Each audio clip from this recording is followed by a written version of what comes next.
The Book of Daniel. Daniel, chapter 1.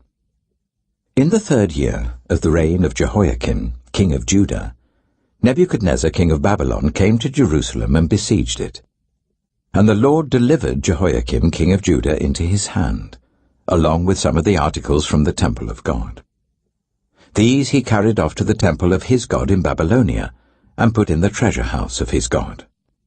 Then the king ordered Ashpenaz, chief of his court officials, to bring into the king's service some of the Israelites from the royal family and the nobility, young men without any physical defect, handsome, showing aptitude for every kind of learning, well-informed, quick to understand, and qualified to serve in the king's palace. He was to teach them the language and literature of the Babylonians. The king assigned them a daily amount of food and wine from the king's table. They were to be trained for 3 years, and after that they were to enter the king's service. Among those who were chosen were some from Judah: Daniel, Hananiah, Mishael, and Azariah. The chief official gave them new names. To Daniel, the name Belteshazzar; to Hananiah, Shadrach; to Mishael, Meshach; and to Azariah, Abednego. But Daniel resolved not to defile himself with the royal food and wine, and he asked the chief official for permission not to defile himself in this way. Now God had caused the official to show favor and compassion to Daniel. But the official told Daniel, "I'm afraid of my lord the king, who has assigned your food and drink. Why should he see you looking worse than the other young men of your age? The king would then have my head because of you." Daniel then said to the guard, whom the chief official had appointed over Daniel, Hananiah, Mishael, and Azariah, "Please test your servants for 10 days. Give us nothing but vegetables to eat and water to drink. Then compare our appearance with that of the young men who eat the royal food, and treat your servants in accordance with what you see." So he agreed to this and tested them for 10 days. At the end of the 10 days, they looked healthier and better nourished than any of the young men who ate the royal food. So the guard took away their choice food and the wine they were to drink, and gave them vegetables instead. To these 4 young men, God gave knowledge and understanding of all kinds of literature and learning. And Daniel could understand visions and dreams of all kinds. At the end of the time set by the king to bring them into his service, the chief official presented them to Nebuchadnezzar. The king talked with them, and he found none equal to Daniel, Hananiah, Mishael, and Azariah. So they entered the king's service. In every matter of wisdom and understanding about which the king questioned them, he found them 10 times better than all the magicians and enchanters in his whole kingdom. And Daniel remained there until the 1st year of King Cyrus. Daniel chapter 2. In the 2nd year of his reign, Nebuchadnezzar had dreams. His mind was troubled, and he could not sleep. So the king summoned the magicians, enchanters, sorcerers, and astrologers to tell him what he had dreamed. When they came in and stood before the king, he said to them, "I have had a dream that troubles me, and I want to know what it means." Then the astrologers answered the king, "May the king live forever. Tell your servants the dream, and we will interpret it." The king replied to the astrologers, "This is what I have firmly decided. If you do not tell me what my dream was and interpret it, I will have you cut into pieces and your houses turned into piles of rubble.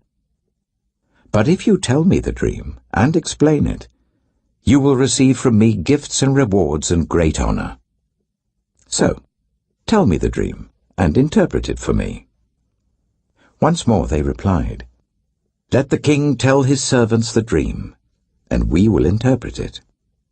Then the king answered, "I am certain that you're trying to gain time, because you realize that this is what I have firmly decided. If you do not tell me the dream, there is only one penalty for you. You have conspired to tell me misleading and wicked things, hoping the situation will change. So then, tell me the dream, and I will know that you can interpret it for me." The astrologers answered the king, "There is no one on earth who can do what the king asks. No king, however great and mighty, has ever asked such a thing of any magician or enchanter or astrologer. What the king asks is too difficult.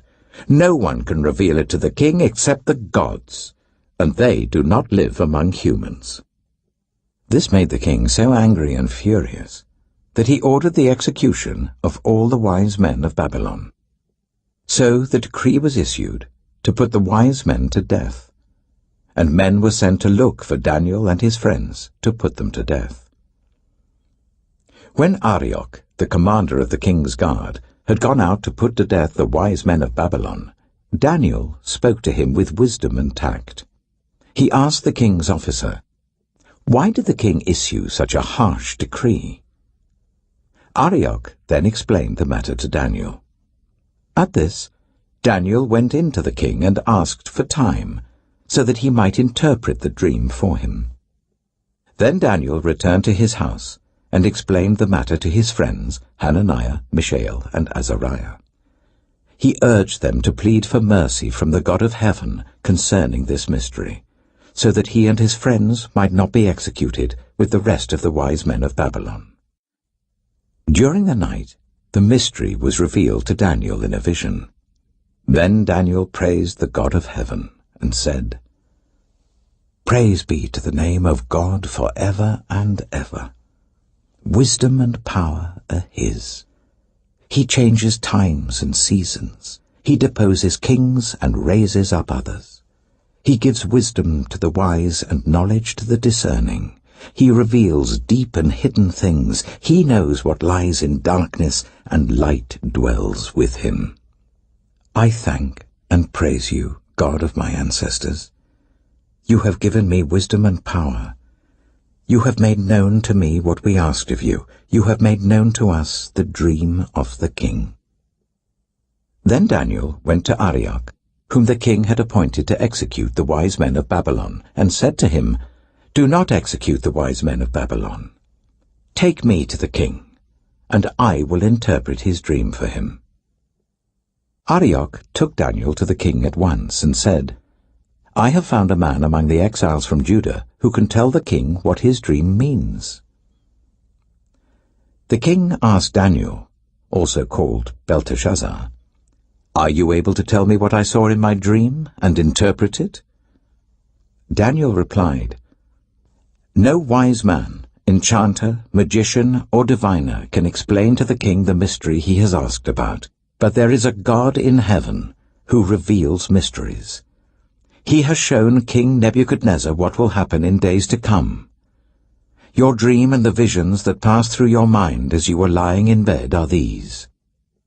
As your majesty was lying there, your mind turned to things to come, and the revealer of mysteries showed you what is going to happen.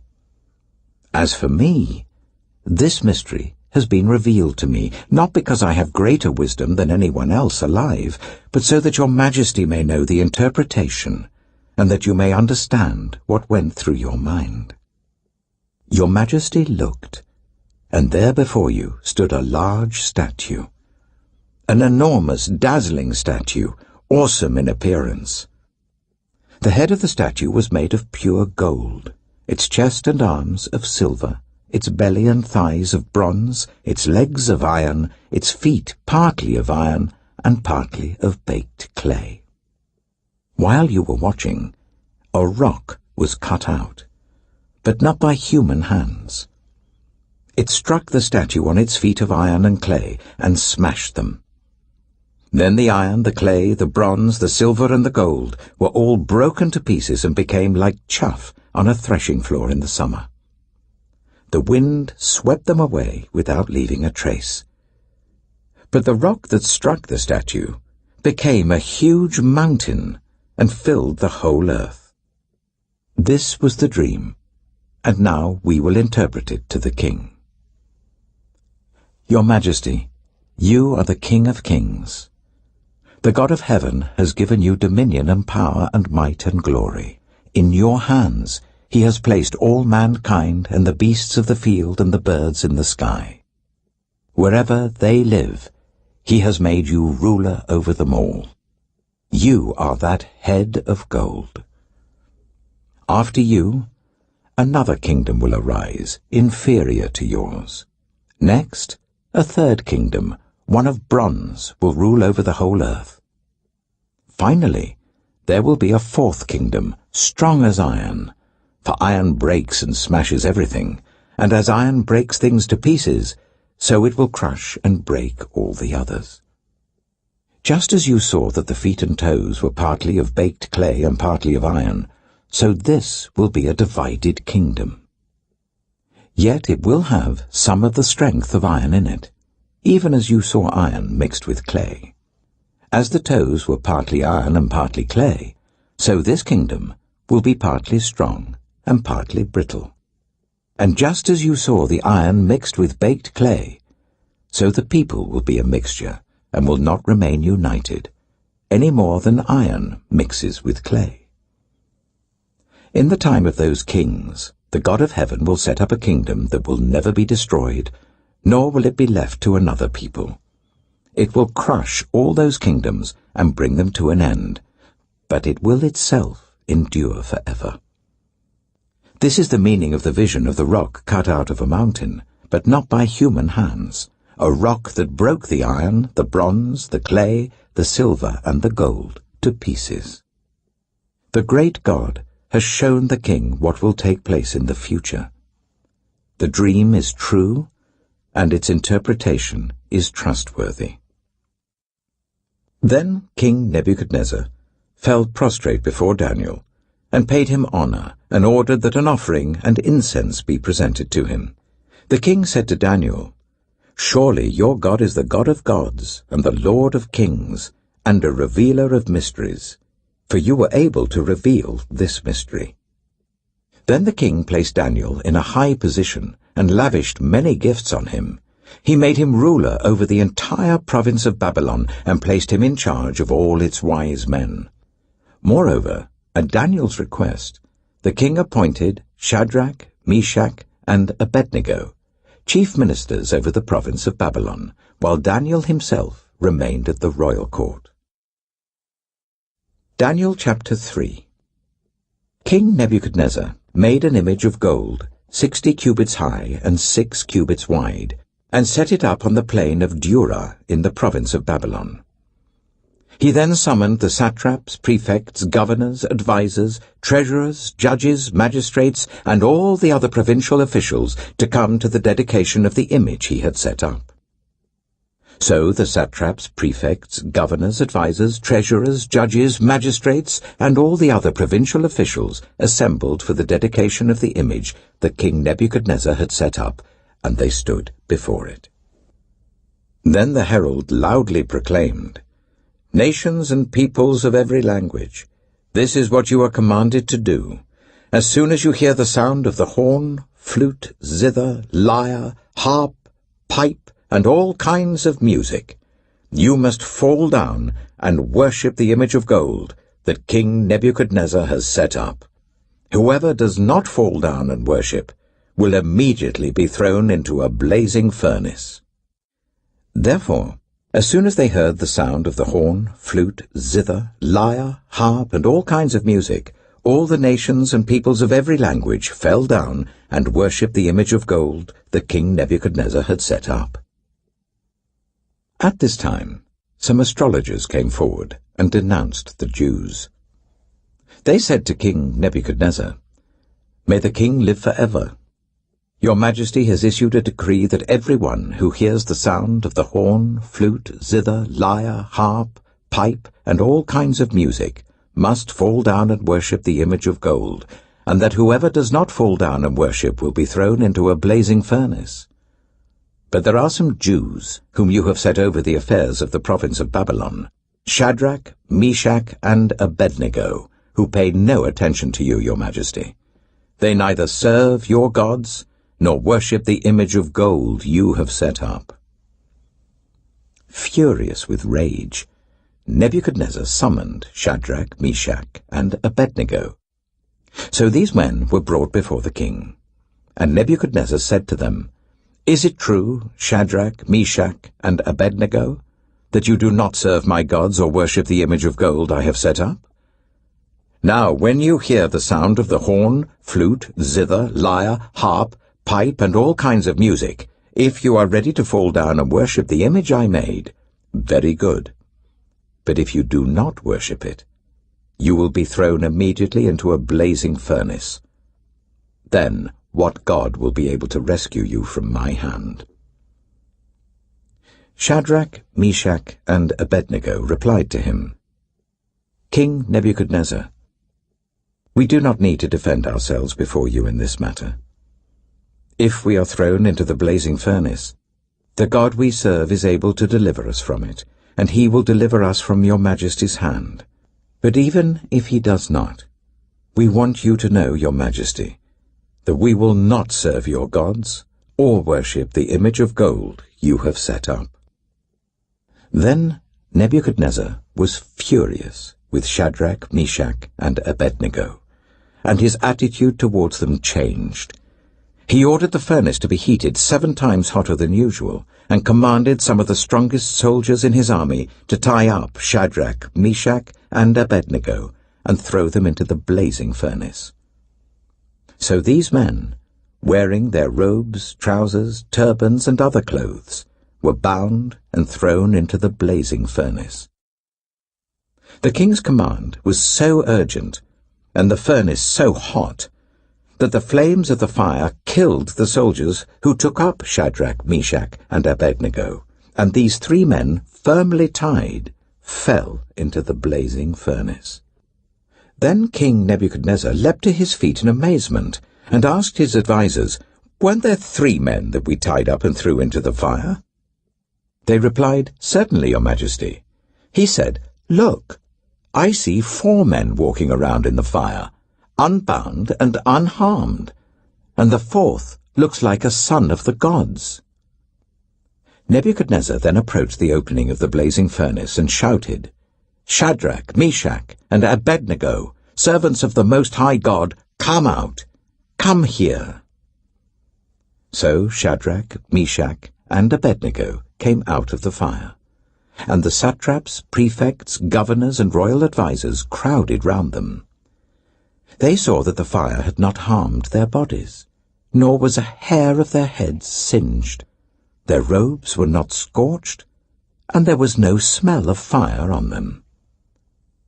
Then Nebuchadnezzar said, "Praise be to the God of Shadrach, Meshach, and Abednego, who has sent his angel and rescued his servants. They trusted in him and defied the king's command, and were willing to give up their lives rather than serve or worship any god except their own God. Therefore, I decree that the people of any nation or language who say anything against the God of Shadrach, Meshach, and Abednego be cut into pieces, and their houses be turned into piles of rubble, for no other God can save in this way." Then the king promoted Shadrach, Meshach, and Abednego in the province of Babylon. Daniel chapter 4. King Nebuchadnezzar, to the nations and peoples of every language who live in all the earth, may you prosper greatly. It is my pleasure to tell you about the miraculous signs and wonders that the Most High God has performed for me. How great are his signs, how mighty his wonders! His kingdom is an eternal kingdom. His dominion endures from generation to generation. I, Nebuchadnezzar, was at home in my palace, contented and prosperous. I had a dream that made me afraid. As I was lying in bed, the images and visions that passed through my mind terrified me. So I commanded that all the wise men of Babylon be brought before me to interpret the dream for me. When the magicians, enchanters, astrologers, and diviners came, I told them the dream, but they could not interpret it for me. Finally, Daniel came into my presence, and I told him the dream. He is called Belteshazzar, after the name of my God, and the spirit of the holy gods is in him. I said, Belteshazzar, chief of the magicians, I know that the spirit of the holy gods is in you, and no mystery is too difficult for you. Here is my dream. Interpret it for me. These are the visions I saw while lying in bed. I looked, and there before me stood a tree in the middle of the land. Its height was enormous. The tree grew large and strong, and its top touched the sky. It was visible to the ends of the earth. Its leaves were beautiful, its fruit abundant, and on it was food for all. Under it, the wild animals found shelter, and the birds lived in its branches. From it, every creature was fed. In the visions I saw while lying in bed, I looked, and there before me was a Holy One, a messenger, coming down from heaven. He called in a loud voice, "Cut down the tree, and trim off its branches. Strip off its leaves and scatter its fruit. Let the animals flee from under it, and the birds from its branches. But let the stump and its roots, bound with iron and bronze, remain in the ground, in the grass of the field. Let him be drenched with the dew of heaven, and let him live with the animals among the plants of the earth.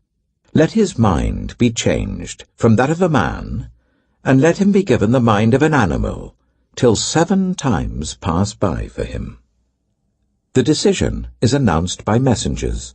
The holy ones declare the verdict, so that the living may know that the Most High is sovereign over all kingdoms on earth, and gives them to anyone he wishes, and sets over them the lowliest of people.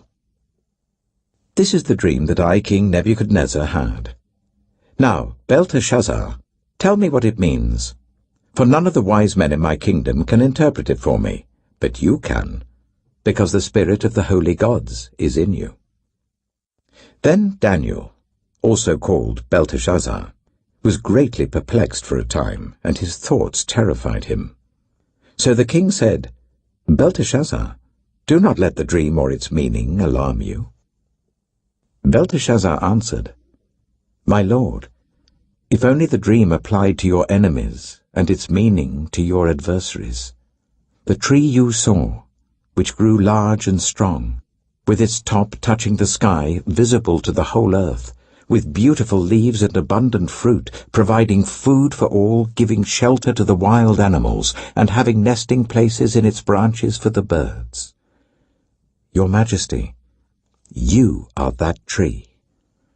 You have become great and strong. Your greatness has grown until it reaches the sky, and your dominion extends to distant parts of the earth. Your Majesty saw a Holy One, a messenger, coming down from heaven and saying, "Cut down the tree and destroy it, but leave the stump, bound with iron and bronze, in the grass of the field, while its roots remain in the ground. Let him be drenched with the dew of heaven, let him live with the wild animals until 7 times pass by for him." This is the interpretation, Your Majesty, and this is the decree the Most High has issued against my lord the king. You will be driven away from people, and will live with the wild animals. You will eat grass like the ox, and be drenched with the dew of heaven. 7 times will pass by for you, until you acknowledge that the Most High is sovereign over all kingdoms on earth, and gives them to anyone he wishes. The command to leave the stump of the tree with its roots means that your kingdom will be restored to you when you acknowledge that heaven rules. Therefore, Your Majesty, be pleased to accept my advice. Renounce your sins by doing what is right, and your wickedness by being kind to the oppressed. It may be that then your prosperity will continue. All this happened to King Nebuchadnezzar. 12 months later, as the king was walking on the roof of the royal palace of Babylon, he said, "Is not this the great Babylon I have built as the royal residence, by my mighty power and for the glory of my majesty?" Even as the words were on his lips, a voice came from heaven.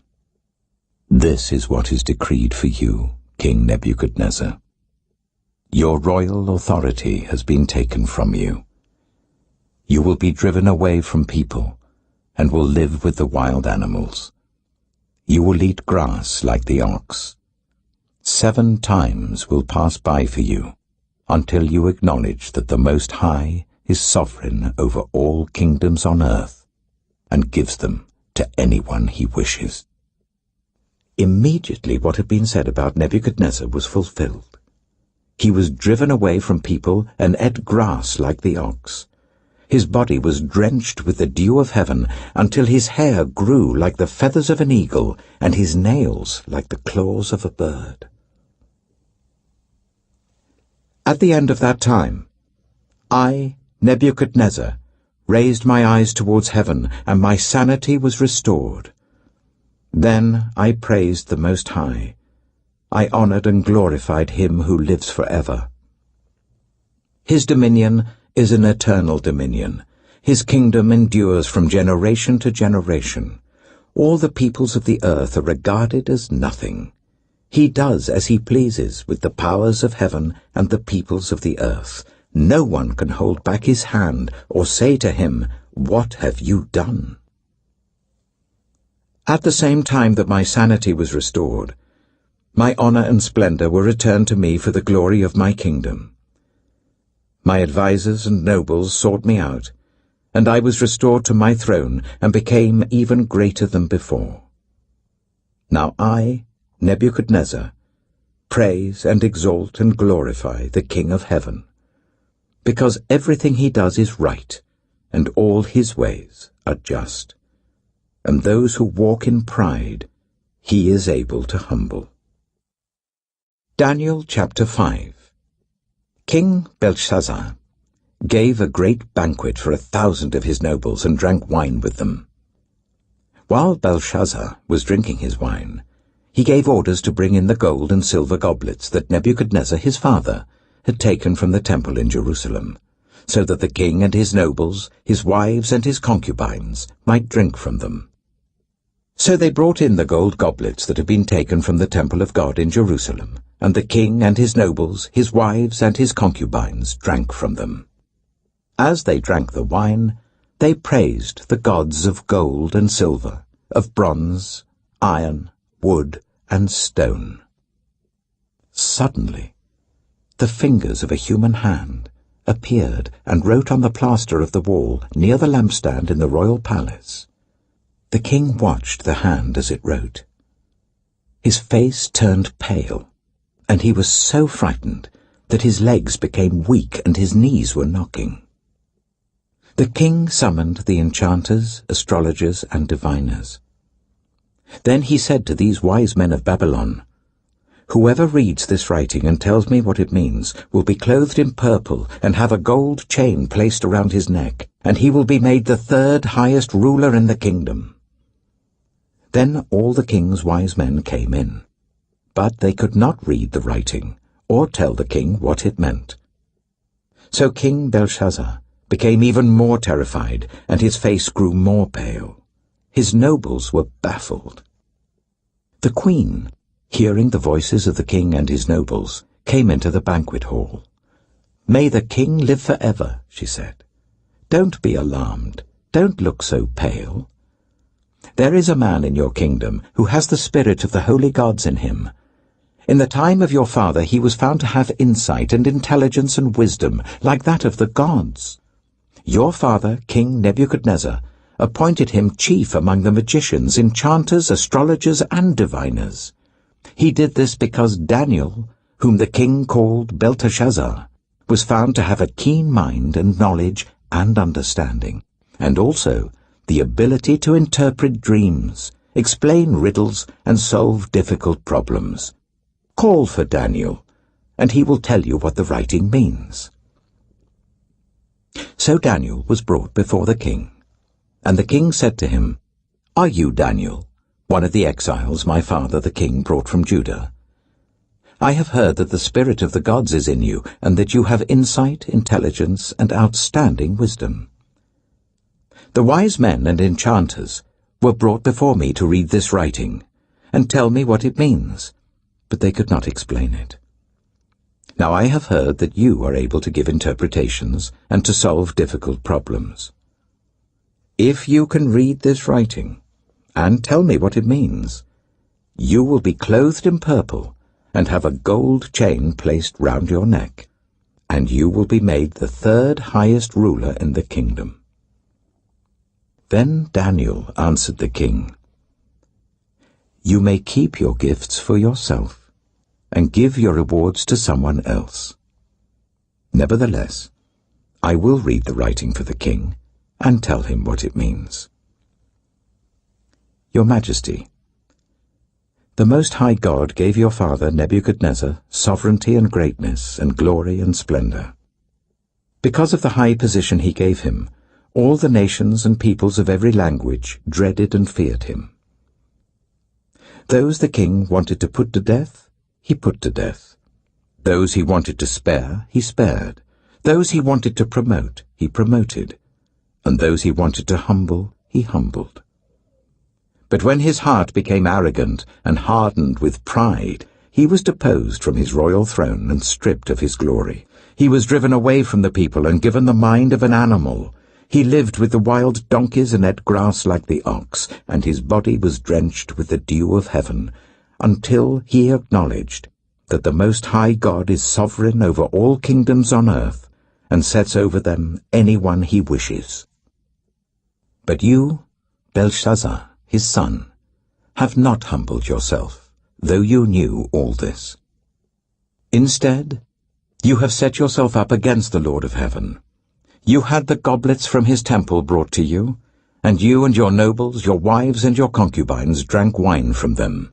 You praised the gods of silver and gold, of bronze, iron, wood, and stone, which cannot see or hear or understand. But you did not honor the God who holds in his hand your life and all your ways. Therefore, he sent the hand that wrote the inscription. This is the inscription that was written: Mene, Mene, Tekel, Parsin. Here is what these words mean. Mene. God has numbered the days of your reign and brought it to an end. Tekel, you have been weighed on the scales and found wanting. Pires, your kingdom is divided and given to the Medes and Persians. Then, at Belshazzar's command, Daniel was clothed in purple, a gold chain was placed round his neck, and he was proclaimed the third highest ruler in the kingdom. That very night, Belshazzar, king of the Babylonians, was slain, and Darius the Mede took over the kingdom at the age of 62. Daniel chapter 6. It pleased Darius to appoint 120 satraps to rule throughout the kingdom, with 3 chief ministers over them, one of whom was Daniel. The satraps were made accountable to them, so that the king might not suffer loss. Now Daniel so distinguished himself among the chief ministers and the satraps by his exceptional qualities, that the king planned to set him over the whole kingdom. At this, the chief ministers and the satraps tried to find grounds for charges against Daniel in his conduct of government affairs, but they were unable to do so. They could find no corruption in him, because he was trustworthy and neither corrupt nor negligent. Finally, these men said, "We will never find any basis for charges against this man Daniel, unless it has something to do with the law of his God." So these chief ministers and satraps went as a group to the king and said, "May King Darius live forever. The royal ministers, prefects, satraps, advisers, and governors have all agreed that the king should issue an edict and enforce the decree that anyone who prays to any god or human being during the next 30 days, except to you, your majesty, shall be thrown into the lion's den. Now, your majesty, issue the decree and put it in writing so that it cannot be altered, in accordance with the law of the Medes and Persians, which cannot be repealed." So King Darius put the decree in writing. Now when Daniel learned that the decree had been published, he went home to his upstairs room where the windows opened towards Jerusalem. 3 times a day he got down on his knees and prayed, giving thanks to his God, just as he had done before. Then these men went as a group and found Daniel praying and asking God for help. So they went to the king and spoke to him about his royal decree. "Did you not publish a decree that during the next 30 days, anyone who prays to any god or human being except to you, your majesty, would be thrown into the lion's den?" The king answered, "The decree stands, in accordance with the law of the Medes and Persians, which cannot be repealed." Then they said to the king, "Daniel, who is one of the exiles from Judah, pays no attention to you, your majesty, or to the decree you put in writing. He still prays 3 times a day." When the king heard this, he was greatly distressed. He was determined to rescue Daniel and made every effort until sunset to save him.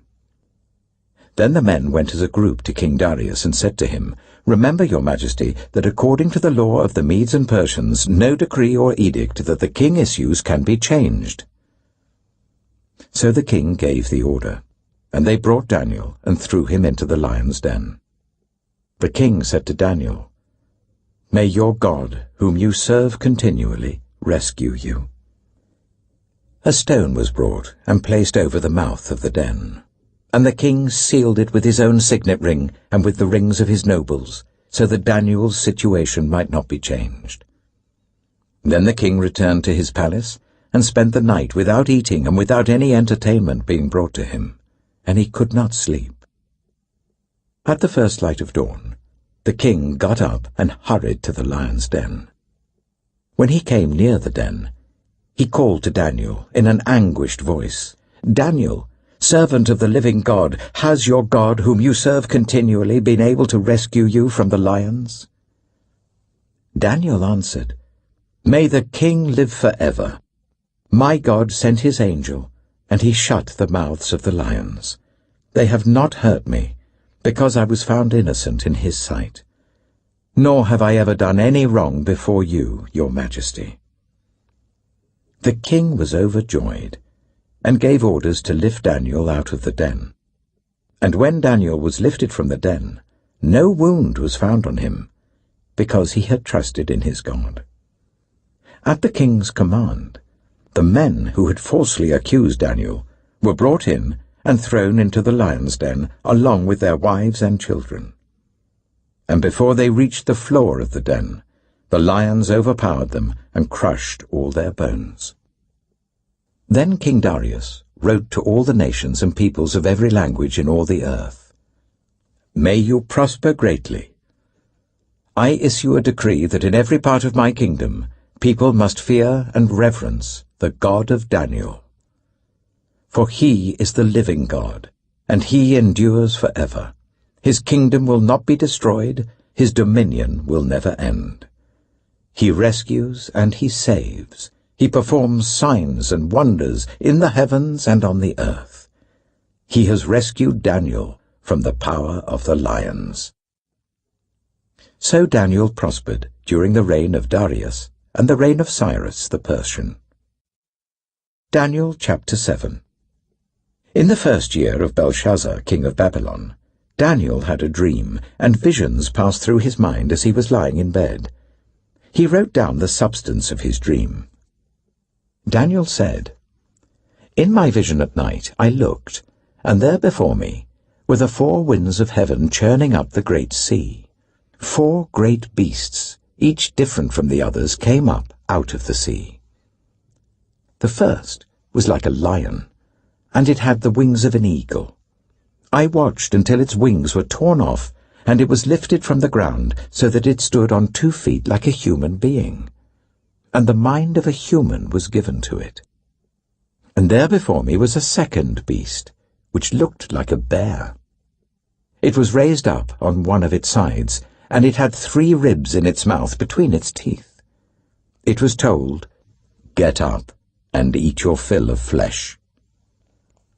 After that, I looked, and there before me was another beast, one that looked like a leopard, and on its back it had 4 wings like those of a bird. This beast had 4 heads, and it was given authority to rule. After that, in my vision at night, I looked, and there before me was a fourth beast, terrifying and frightening and very powerful. It had large iron teeth. It crushed and devoured its victims and trampled underfoot whatever was left. It was different from all the former beasts, and it had 10 horns. While I was thinking about the horns, there before me was another horn, a little one, which came up among them, and 3 of the first horns were uprooted before it. This horn had eyes like the eyes of a human being, and a mouth that spoke boastfully. As I looked, thrones were set in place, and the Ancient of Days took his seat. His clothing was as white as snow. The hair of his head was white like wool. His throne was flaming with fire, and its wheels were all ablaze. A river of fire was flowing, coming out from before him. Thousands upon thousands attended him. 10,000 times 10,000 stood before him. The court was seated, and the books were opened. Then I continued to watch, because of the boastful words the horn was speaking. I kept looking until the beast was slain, and its body destroyed and thrown into the blazing fire. The other beasts had been stripped of their authority, but were allowed to live for a period of time. In my vision at night, I looked, and there before me was one like a son of man, coming with the clouds of heaven. He approached the Ancient of Days, and was led into his presence. He was given authority, glory, and sovereign power. All nations and peoples of every language worshipped him. His dominion is an everlasting dominion that will not pass away, and his kingdom is one that will never be destroyed. I, Daniel, was troubled in spirit, and the visions that passed through my mind disturbed me. I approached one of those standing there, and asked him the meaning of all this. So he told me and gave me the interpretation of these things. The 4 great beasts are 4 kings that will rise from the earth. But the holy people of the Most High will receive the kingdom and will possess it forever, yes, forever and ever. Then I wanted to know the meaning of the 4th beast, which was different from all the others and most terrifying, with its iron teeth and bronze claws, the beast that crushed and devoured its victims and trampled underfoot whatever was left. I also wanted to know about the 10 horns on its head, and about the other horn that came up, before which 3 of them fell, the horn that looked more imposing than the others, and that had eyes and a mouth that spoke boastfully. As I watched, this horn was waging war against the holy people and defeating them, until the Ancient of Days came and pronounced judgment in favor of the holy people of the Most High, and the time came when they possessed the kingdom. He gave me this explanation. The 4th beast is a 4th kingdom that will appear on earth. It will be different from all the other kingdoms, and will devour the whole earth, trampling it down and crushing it. The 10 horns are 10 kings, who will come from this kingdom. After them another king will arise, different from the earlier ones. He will subdue 3 kings. He will speak against the Most High and oppress his holy people, and try to change the set times and the laws. The holy people will be delivered into his hands for a time, times and half a time. But the court will sit, and his power will be taken away and completely destroyed forever. Then the sovereignty, power, and greatness of all the kingdoms under heaven will be handed over to the holy people of the Most High. His kingdom will be an everlasting kingdom, and all rulers will worship and obey him. This is the end of the matter. I, Daniel, was deeply troubled by my thoughts, and my face turned pale, but I kept the matter to myself. Daniel chapter 8. In the 3rd year of King Belshazzar's reign, I, Daniel, had a vision, after the one that had already appeared to me. In my vision I saw myself in the citadel of Susa, in the province of Elam. In the vision, I was beside the Ulai Canal. I looked up, and there before me was a ram with 2 horns standing beside the canal, and the horns were long. One of the horns was longer than the other, but grew up later. I watched the ram as it charged towards the west and the north and the south. No animal could stand against it, and none could rescue from its power. It did as it pleased, and became great. As I was thinking about this, suddenly a goat with a prominent horn between its eyes came from the west, crossing the whole earth without touching the ground. It came towards the 2-horned ram I had seen standing beside the canal and charged at it in great rage. I saw it attack the ram furiously, striking the ram and shattering its 2 horns. The ram was powerless to stand against it. The goat knocked it to the ground and trampled on it, and none could rescue the ram from its power. The goat became very great, but at the height of its power, the large horn was broken off, and in its place 4 prominent horns grew up towards the 4 winds of heaven. Out of one of them came another horn, which started small but grew in power to the south and to the east and towards the beautiful land. It grew until it reached the host of the heavens, and it threw some of the starry host down to the earth and trampled on them. It set itself up to be as great as the commander of the army of the Lord. It took away the daily sacrifice from the Lord, and his sanctuary was thrown down. Because of rebellion, the Lord's people and the daily sacrifice were given over to it.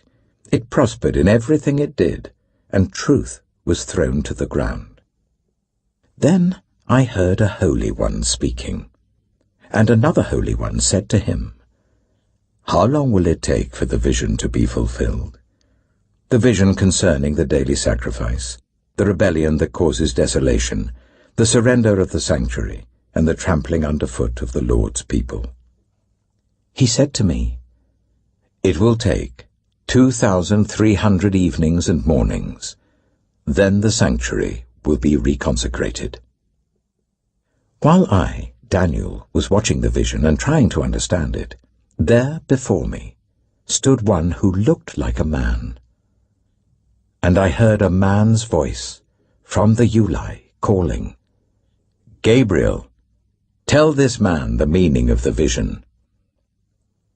As he came near the place where I was standing, I was terrified and fell prostrate. "Son of man," he said to me, "understand that the vision concerns the time of the end." While he was speaking to me, I was in a deep sleep with my face to the ground. Then he touched me and raised me to my feet. He said, "I am going to tell you what will happen later in the time of wrath, because the vision concerns the appointed time of the end. The 2-horned ram that you saw represents the kings of Media and Persia. The shaggy goat is the king of Greece, and the large horn between its eyes is the first king. The 4 horns that replace the one that was broken off represent 4 kingdoms that will emerge from his nation, but will not have the same power. In the latter part of their reign, when rebels have become completely wicked, a fierce-looking king, a master of intrigue, will arise. He will become very strong, but not by his own power. He will cause astounding devastation and will succeed in whatever he does. He will destroy those who are mighty, the holy people. He will cause deceit to prosper, and he will consider himself superior. When they feel secure, he will destroy many and take his stand against the Prince of Princes. Yet he will be destroyed, but not by human power. The vision of the evenings and mornings that has been given you is true, but seal up the vision, for it concerns the distant future." I, Daniel, was worn out. I lay exhausted for several days. Then I got up and went about the king's business. I was appalled by the vision. It was beyond understanding. Daniel chapter 9. In the first year of Darius, son of Xerxes, a Mede by descent, who was made ruler over the Babylonian kingdom, in the first year of his reign, I, Daniel, understood from the Scriptures, according to the word of the Lord given to Jeremiah the prophet, that the desolation of Jerusalem would last 70 years. So I turned to the Lord God, and pleaded with him in prayer and petition, in fasting, and in sackcloth and ashes. I prayed to the Lord my God, and confessed, Lord, the great and awesome God, who keeps his covenant of love with those who love him and keep his commandments, we have sinned and done wrong. We have been wicked and have rebelled. We have turned away from your commands and laws. We have not listened to your servants the prophets, who spoke in your name to our kings, our princes, and our ancestors, and to all the people of the land. Lord, you are righteous, but this day we are covered with shame. The people of Judah and the inhabitants of Jerusalem and all Israel, both near and far, in all the countries where you have scattered us because of our unfaithfulness to you. We and our kings, our princes and our ancestors are covered with shame, Lord, because we have sinned against you. The Lord our God is merciful and forgiving, even though we have rebelled against him. We have not obeyed the Lord our God or kept the laws he gave us through his servants the prophets. All Israel has transgressed your law and turned away, refusing to obey you.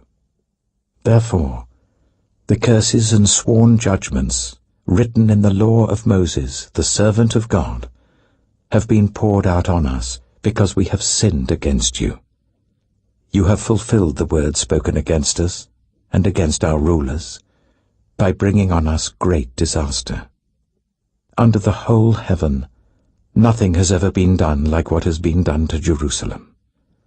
Just as it is written in the law of Moses, all this disaster has come on us. Yet we have not sought the favor of the Lord our God by turning from our sins and giving attention to your truth. The Lord did not hesitate to bring the disaster on us, for the Lord our God is righteous in everything he does, yet we have not obeyed him.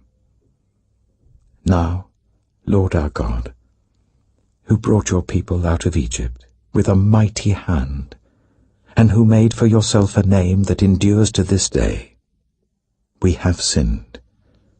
We have done wrong. Lord, in keeping with all your righteous acts, turn away your anger and your wrath from Jerusalem, your city, your holy hill. Our sins and the iniquities of our ancestors have made Jerusalem and your people an object of scorn to all those around us. Now, our God, hear the prayers and petitions of your servant. For your sake, Lord, look with favor on your desolate sanctuary. Give ear, our God, and hear. Open your eyes, and see the desolation of the city that bears your name. We do not make requests of you because we are righteous, but because of your great mercy. Lord, listen.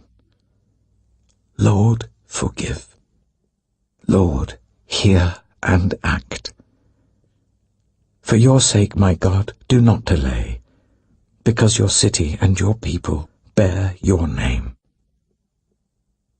While I was speaking and praying, confessing my sin and the sin of my people Israel, and making my request to the Lord my God for his holy hill, while I was still in prayer, Gabriel, the man I had seen in the earlier vision, came to me in swift flight about the time of the evening sacrifice.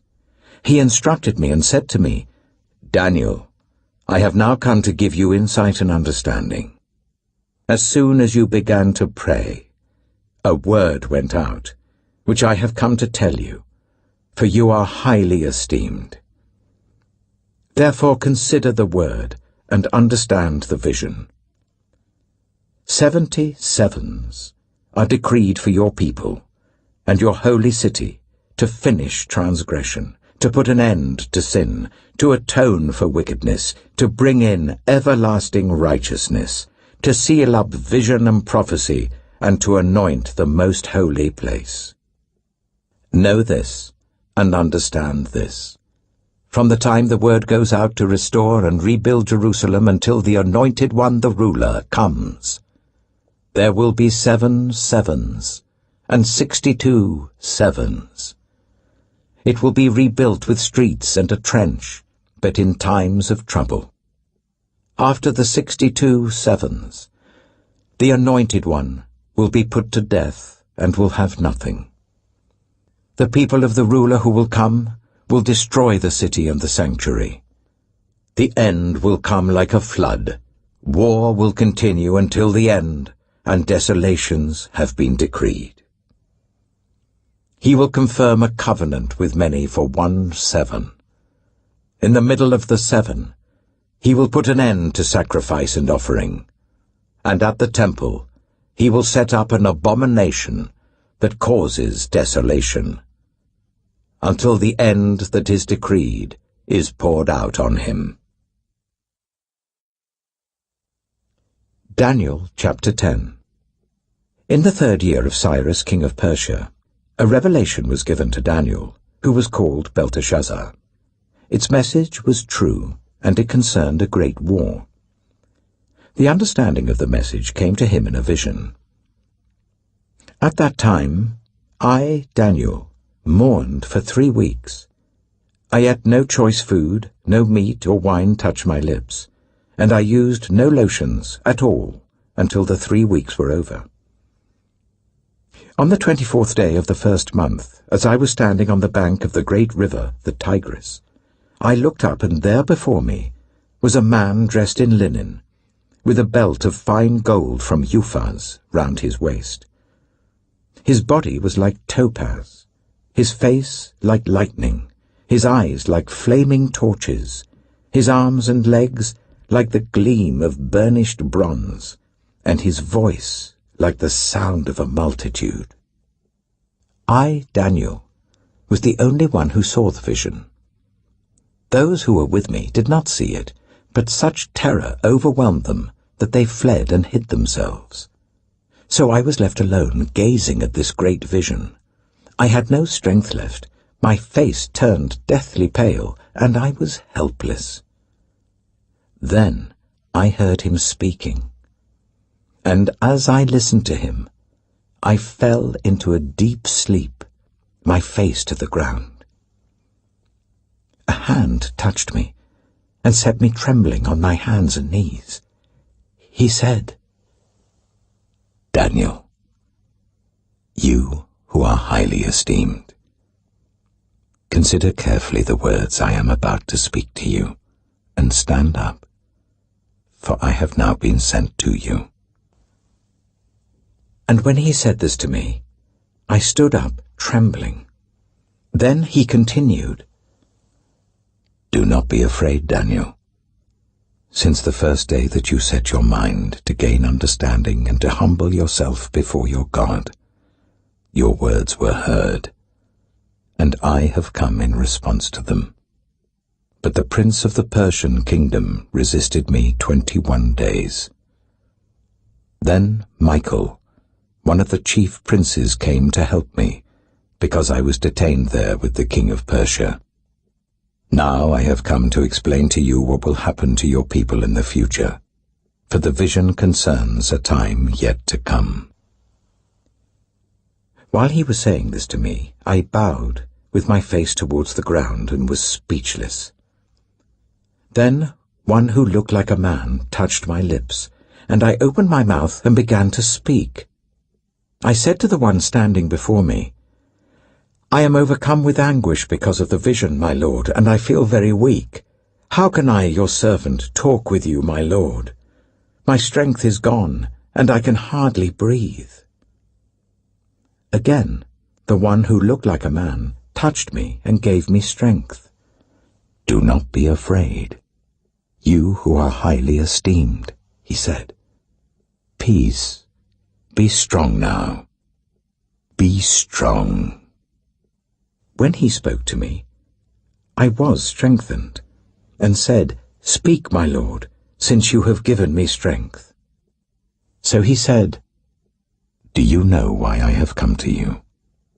Soon I will return to fight against the Prince of Persia, and when I go, the Prince of Greece will come. But first I will tell you what is written in the book of truth.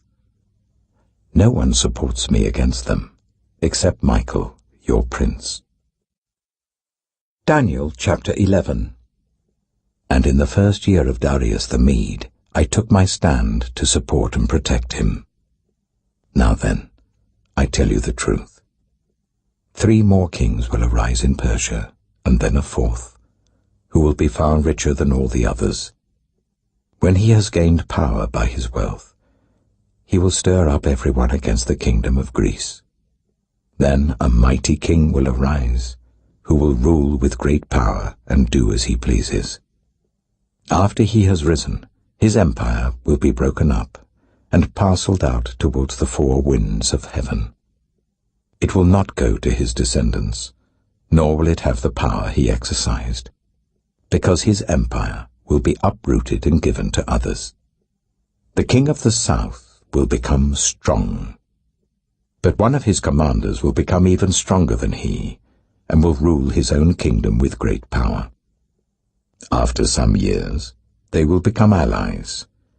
The daughter of the king of the south will go to the king of the north to make an alliance, but she will not retain her power, and he and his power will not last.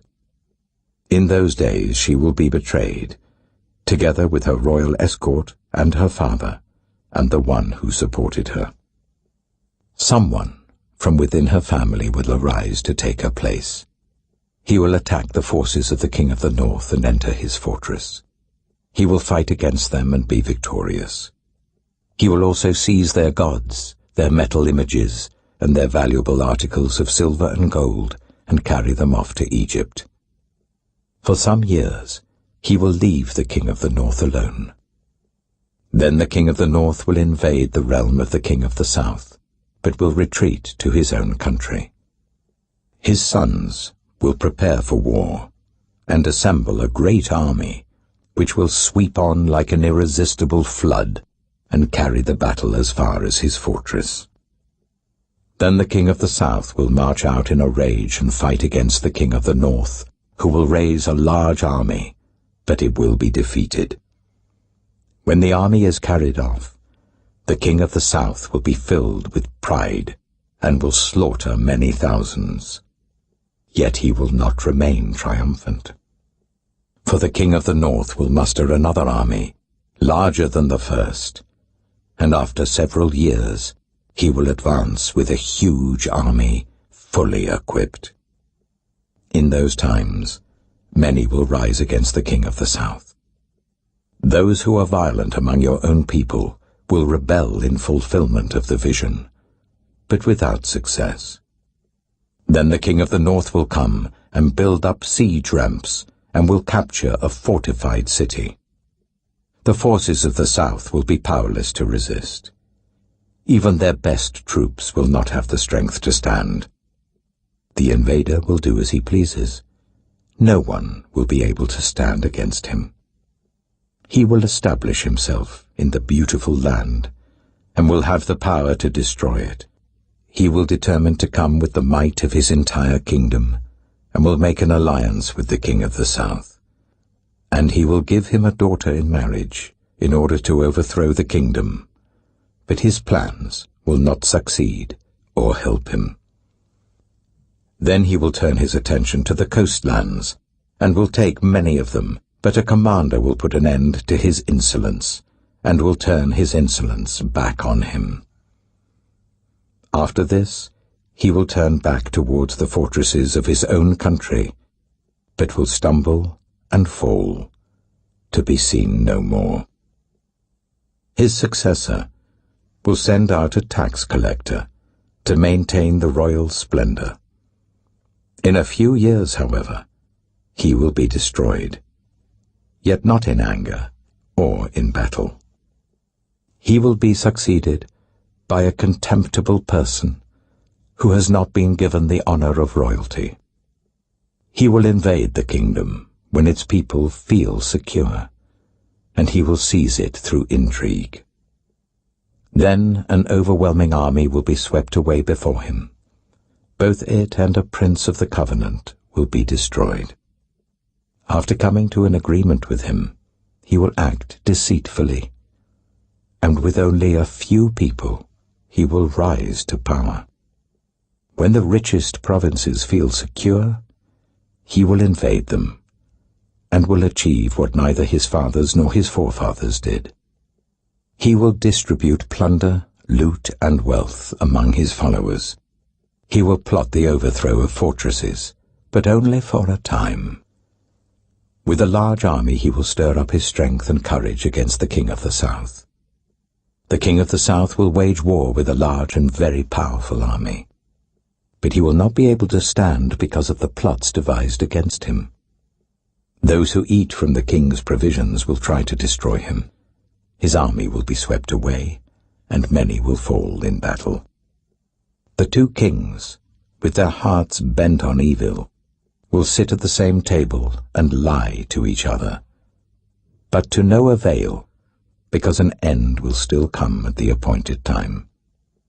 The king of the north will return to his own country with great wealth, but his heart will be set against the holy covenant. He will take action against it, and then return to his own country. At the appointed time, he will invade the south again, but this time the outcome will be different from what it was before. Ships of the western coastlands will oppose him, and he will lose heart. Then he will turn back and vent his fury against the holy covenant. He will return and show favor to those who forsake the holy covenant. His armed forces will rise up to desecrate the temple fortress, and will abolish the daily sacrifice. Then they will set up the abomination that causes desolation. With flattery he will corrupt those who have violated the covenant, but the people who know their God will firmly resist him. Those who are wise will instruct many, though for a time they will fall by the sword, or be burned or captured or plundered. When they fall, they will receive a little help, and many who are not sincere will join them. Some of the wise will stumble, so that they may be refined, purified, and made spotless until the time of the end, for it will still come at the appointed time. The king will do as he pleases. He will exalt and magnify himself above every god, and will say unheard of things against the God of gods. He will be successful until the time of wrath is completed, for what has been determined must take place. He will show no regard for the gods of his ancestors, or for the one desired by women, nor will he regard any god, but will exalt himself above them all. Instead of them, he will honor a god of fortresses, a god unknown to his ancestors.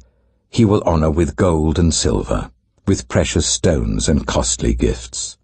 He will attack the mightiest fortresses with the help of a foreign god, and will greatly honor those who acknowledge him. He will make them rulers over many people, and will distribute the land at a price. At the time of the end, the king of the south will engage him in battle, and the king of the north will storm out against him with chariots and cavalry and a great fleet of ships. He will invade many countries and sweep through them like a flood. He will also invade the beautiful land. Many countries will fall, but Edom, Moab, and the leaders of Ammon will be delivered from his hand. He will extend his power over many countries Egypt will not escape. He will gain control of the treasures of gold and silver, and all the riches of Egypt, with the Libyans and Cushites in submission. But reports from the east and the north will alarm him, and he will set out in a great rage to destroy and annihilate many. He will pitch his royal tents between the seas at the beautiful holy mountain. Yet he will come to his end, and no one will help him. Daniel chapter 12. At that time, Michael, the great prince who protects your people, will arise. There will be a time of distress, such as has not happened from the beginning of nations until then. But at that time your people, everyone whose name is found written in the book, will be delivered. Multitudes who sleep in the dust of the earth will awake, some to everlasting life, others to shame and everlasting contempt. Those who are wise will shine like the brightness of the heavens, and those who lead many to righteousness like the stars forever and ever. But you, Daniel, roll up and seal the words of the scroll until the time of the end. Many will go here and there to increase knowledge. Then I, Daniel, looked, and there before me stood two others, one on this bank of the river, and one on the opposite bank. One of them said to the man clothed in linen, who was above the waters of the river, "How long will it be before these astonishing things are fulfilled?" The man clothed in linen, who was above the waters of the river, lifted his right hand and his left hand towards heaven.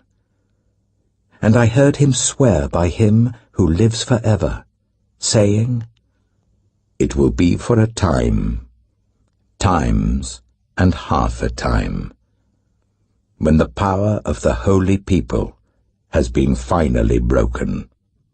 All these things will be completed."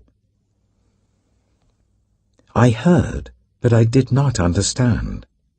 So I asked, "My Lord, what will the outcome of all this be?" He replied, "Go your way, Daniel, because the words are rolled up and sealed until the time of the end. Many will be purified, made spotless and refined, but the wicked will continue to be wicked. None of the wicked will understand, but those who are wise will understand. From the time that the daily sacrifice is abolished, and the abomination that causes desolation is set up, there will be 1,290 days. Blessed is the one who waits for and reaches the end of the 1,335 days. As for you, go your way till the end. You will rest, and then at the end of the days you will rise to receive your allotted inheritance."